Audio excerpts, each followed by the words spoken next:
Hello. So I welcome you all to this online class, and today we will be dealing with magnetic effect of current, or this chapter is your moving charges and magnetism. So today's chapter is moving charges, and magnetism. So you all know what is this magnetism. You all know. We know about magnets. We know that magnets are the objects that or the substances that attract iron particles or magnetic particles towards it. So how it is related to this moving charges? We will go into detail. So first thing, from where did this start? This started from Oersted experiment. So what is this Oersted experiment? A very simple experiment. Oersted experiment. So what we will see. Now what did Oersted do? Now he just simply took a battery, connected it with a switch and just completed the circuit. He placed a magnetic compass. Just below the conducting wire. So what was the experiment? The experiment was when this switch was closed, a current started flowing from the positive to negative like this. We can say the current to be I, and this potential difference is a V.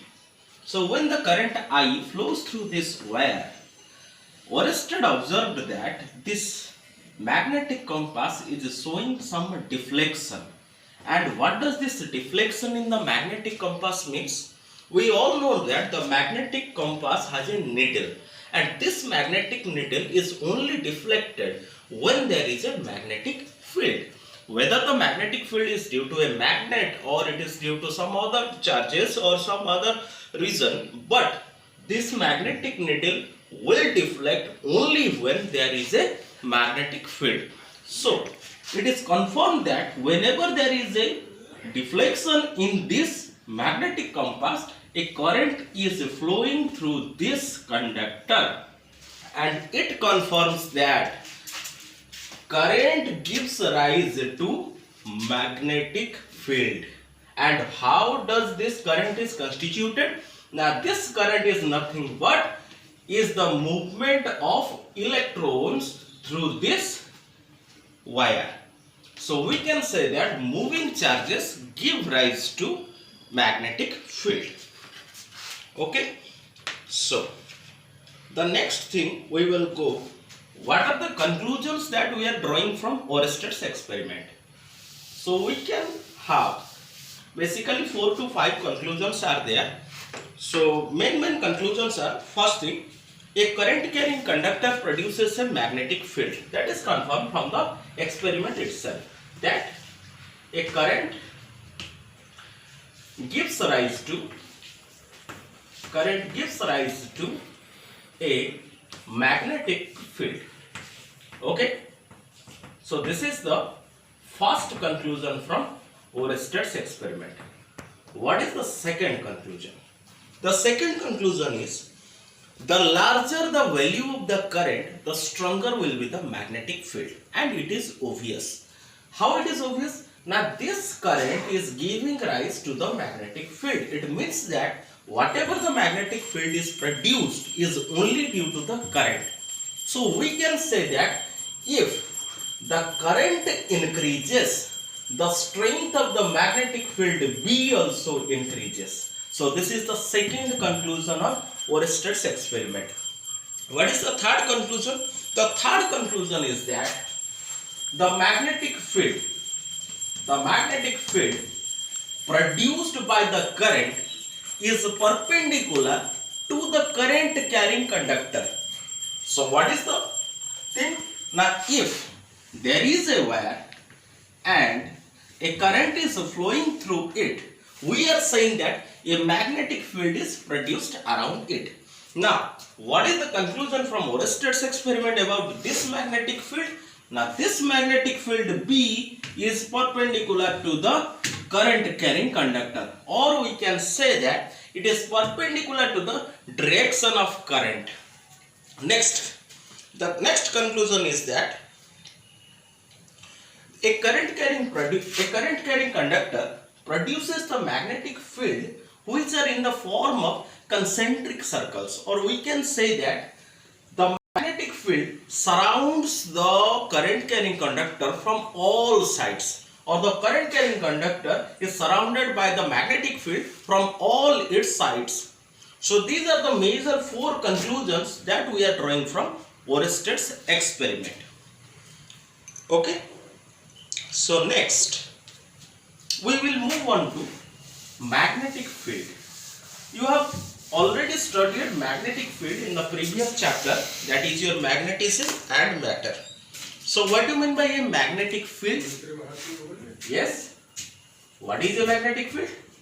A magnetic field is nothing but the space or the region around a magnet until which we can feel the magnetic influence, or we can feel the magnetic presence. So how magnetic field is related to current, now we have learned from the Oersted's experiment. Now we will move on to the definition of the magnetic field. Definition of magnetic field is nothing but, we can define the magnetic field for a current carrying conductor as the current carrying conductor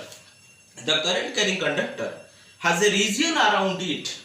If suppose this is a conductor, it has a region around it which is nothing but surrounded by a magnetic field. From where does this magnetic field has come? Now this magnetic field is produced due to the current in this conductor. Okay, this is the magnetic field definition for moving charges. Now what will be the direction of the magnetic field? How we can say that whether the magnetic field is clockwise in direction or it is in anti-clockwise direction? How can we say that? Simply we can say the direction of magnetic field by using right hand thumb rule. You are already acquainted about this rule, that is your right hand thumb rule. So what is this right hand thumb rule? What is this right hand thumb rule? Right hand thumb rule says that suppose this is a current carrying conductor and it is carrying current in a direction from bottom to top.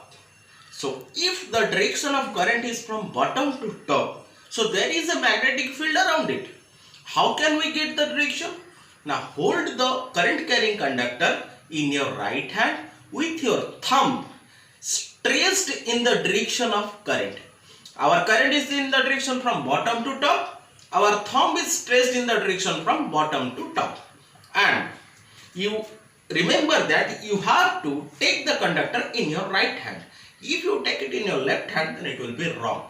So you have to go for your right hand, and in your right hand you have to stretch your thumb in the direction of current.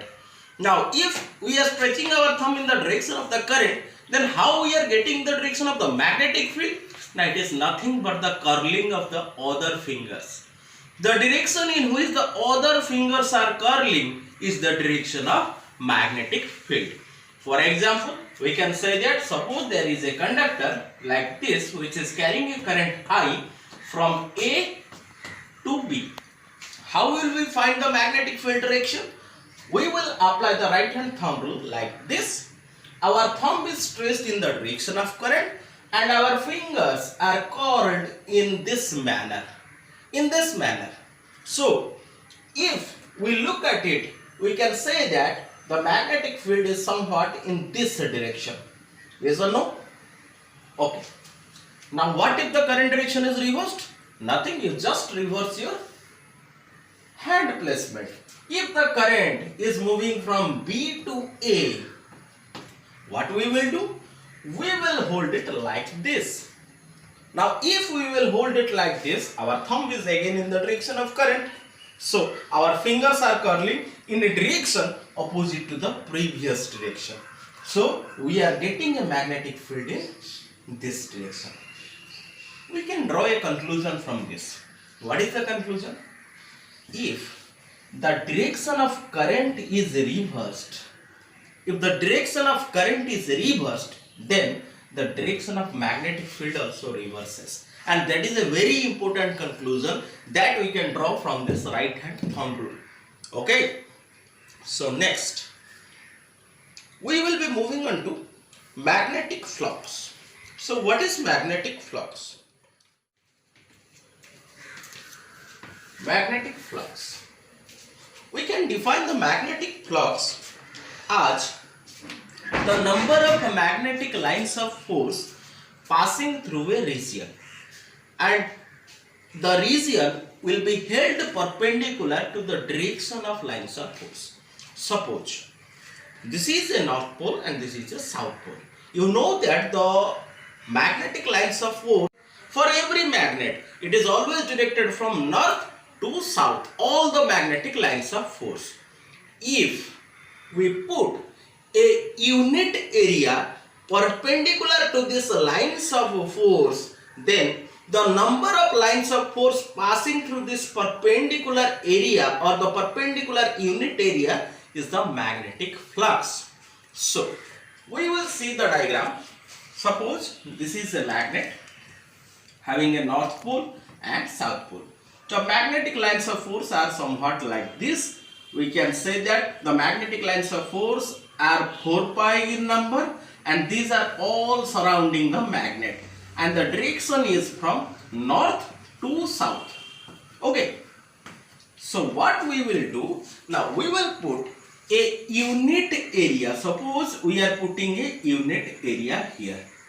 Suppose this area is of 1 square unit area. Okay, and this square unit area is perpendicular to the lines of force. Okay, so the number of lines of force passing through this area is the magnetic flux at this point.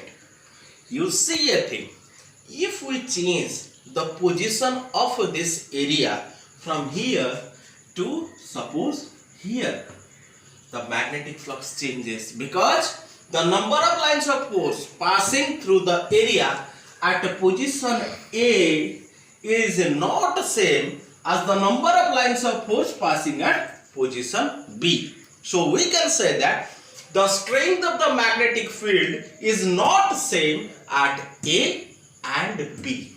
Okay, so which area is stronger? There comes a question. If we are saying that A and B are having different magnetic field strengths, so which area has a larger strength? Simply we can know from the magnetic flux. Magnetic flux helps us in determining the strength of the magnetic field. You will say how? See, here lesser number of lines of force are passing through the unit area, but here larger number of lines are passing through the unit area. So it is obvious that wherever larger number of lines of force are passing through a unit area, the magnetic field is stronger. You have already learned in the magnetism and matter that wherever your magnetic lines of force are crowded or they are very much concentrated, there we are having a stronger magnetic field, and where they are placed apart with some distance, there we are having a weaker magnetic field. And from the diagram it is obvious that we will have a stronger magnetic field at these two regions. These two regions are called the pole regions, or the two extreme ends of a bar magnet. And in these areas, our magnetic field is bit weaker, because our magnetic flux is less in this region, but the magnetic flux is high in these two extreme ends. We will see the formula for magnetic flux. What is the formula for magnetic flux? Phi B equal to area A into component of B, magnetic field, normal to the area. How we will get the mathematical formula? Suppose this is the direction of magnetic lines of force. We are putting the area like this. If this is the area, then this thing is perpendicular to the area. if we resolve this B into components, then we will get one component here, we can get other component here. Suppose this angle is our theta. So what we will get? This is our B cos theta and this is our B sin theta. And this is nothing but our area A. So if this formula is substituted, we get phi B equal to A into B cos theta. But this area and magnetic field are both vectors, and this vector product AB cos theta is nothing but phi B is equal to A dot B, and it is the dot product of area and the magnetic field. The last thing,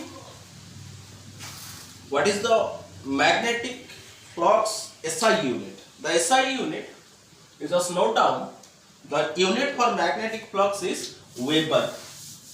Okay, the unit for magnetic flux is Weber, W-E-B-E-R, or it is known as WB. This is the unit for magnetic flux. So thank you. This much for today.